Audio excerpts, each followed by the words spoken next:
여러분 안녕하십니까? 3월 5일 수요일 KTV 뉴스 시작합니다.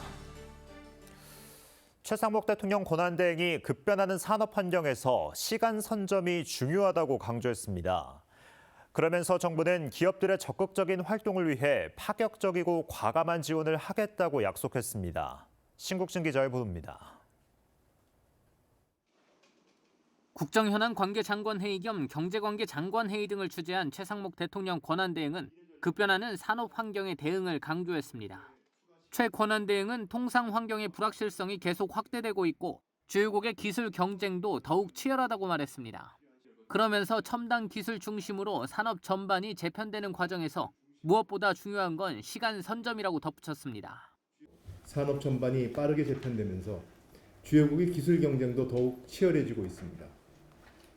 급변하는 산업 환경에서는 무엇보다도 시간을 선점해야 합니다. 최 권한대행은 시장 수요와 신기술이 아직 차이가 있는 시기인 일시적 수요 정체도 유연하게 극복해야 한다고 강조했습니다. 그러면서 정부는 통상 환경 변화를 면밀히 주시하며 기업과 소통하고 기업이 필요한 시간을 확보할 수 있도록 지원하겠다고 밝혔습니다. 특히 새로운 환경에 맞는 과감하고 파격적인 지원을 마련하겠다고 강조했습니다. 필요한 시점에 발빠르게 대응해야 합니다. 정부는 기업과 긴밀히 소통하면서 기업이 필요한 시간을 확보할 수 있도록 적극 지원하겠습니다. 회의에서는 첨단 전략산업기금 신설 방안과 국가계약 분쟁 조정 제도 개선 방안 등을 논의했습니다. 50조 원 규모의 첨단 전략산업기금을 신설해 반도체 등 첨단 전략산업 분야에 폭넓게 지원하기로 했습니다. 한국산업은행법 개정안과 첨단 전략산업기금 채권에 대한 국가 보증 동의안도 신속히 마련해 이달 국회에 제출하겠다고 밝혔습니다. 아울러 빠르게 성장 중인 공공조달 시장 역시 분쟁 해결을 돕기 위해 국가계약 분쟁 조정 제도를 더욱 활성화하기로 했습니다. 분쟁 조정 대상을 종합공사의 경우 기존 10억 원 이상에서 4억 원 이상으로 확대하고 청구 기간도 40일 이내에서 60일 이내로 연장합니다. 또 급증하는 조정 수요의 효과적인 대응을 위해 분쟁조정위원회에 방산 분야 전담 조직을 신설하고 소액 사건에는 신속 조정 제도를 도입하기로 했습니다. KTV 신국진입니다. 정부는 반도체와 2차 전지, 인공지능 등 첨단 전략산업 지원을 위한 기금을 신설합니다. 국내 산업 생태계를 강화하고 중견과 중소기업까지 폭넓게 지원하기 위해서인데요. 계속해서 박지성 기자의 보도입니다. 앞으로 반도체와 2차 전지, 인공지능 등 미래 국가 경쟁력을 좌우할 첨단 전략산업에 대한 지원이 강화됩니다. 첨단 전략산업 육성이 날로 중요해지면서 국가 간 경쟁이 치열해지고 있기 때문입니다.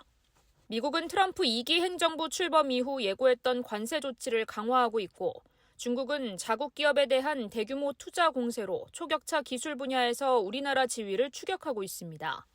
실제 기업의 연구개발 투자 비중에 따라 서열을 매긴 세계 상위 2,000개 기업의 이름을 올린 중국 기업은 지난 10년간 5배 가까이 늘었지만 우리나라는 오히려 줄었습니다.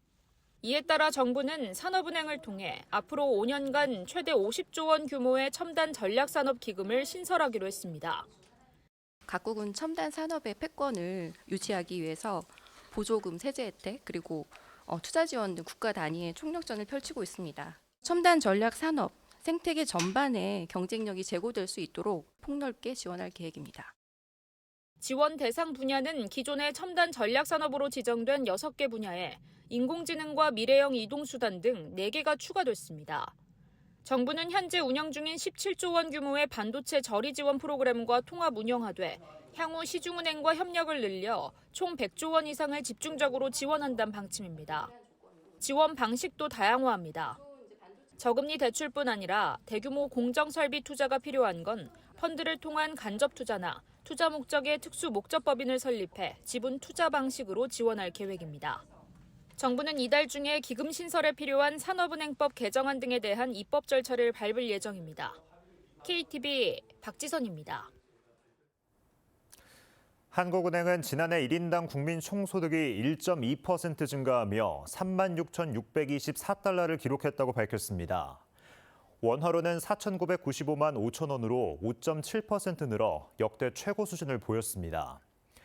1인당 국민 총소득은 지난 2022년 7% 급감한 뒤 이듬해 반등했고 계속해서 오름세를 이어갔습니다. 박상우 국토교통부 장관이 올해까지 신축 매입 임대주택 11만 가구 이상을 차질 없이 공급할 거라고 밝혔습니다. 서울 은평구의 신축 매입 임대 주택 건설 현장을 찾은 박 장관은 신축 매입 임대 주택을 통해 사회 초년생과 신혼부부가 저렴한 임대료로 안심하고 살 수 있도록 노력하겠다고 강조했습니다.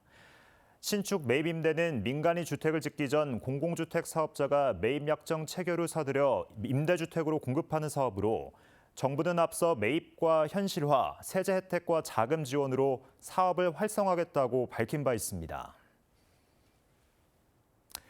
KTV 뉴스를 마칩니다. 저희는 내일도 국정 소식을 한 걸음 더 빠르게 전해드리겠습니다. 함께해 주신 여러분 고맙습니다.